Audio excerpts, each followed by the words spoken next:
आधार card भली चाषी को मिलिबो एग्रीस्टाक आईडी।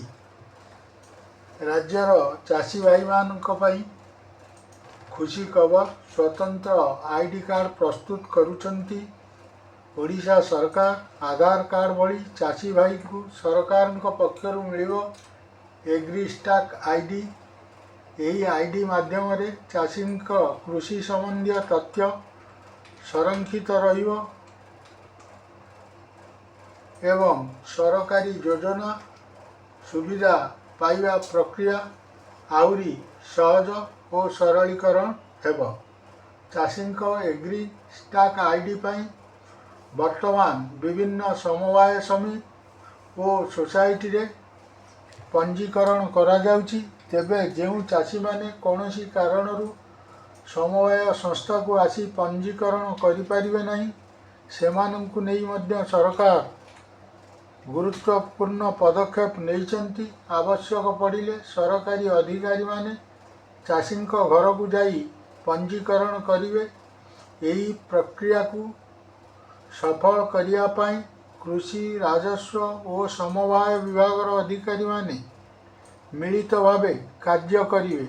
एनेई आयोजित आंत मंत्रिस्तरीय बैठक रे कृषि समवाय राजस्व जोगाण विभाग मंत्री और वरिष्ठ अधिकारी माने पंजीकरण प्रक्रिया को किपरि अधिक सरल करा जाई परिबो से नहीं आलोचना करिसंती।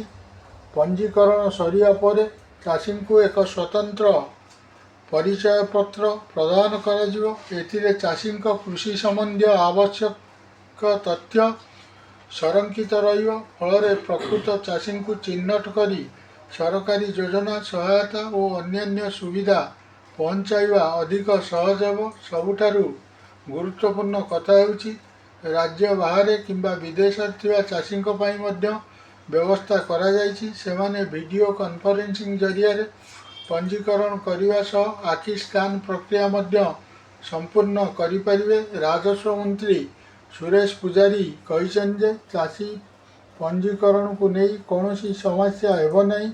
अगस्त 31 तारीख पर्यंत पंजीकरण चलिबो।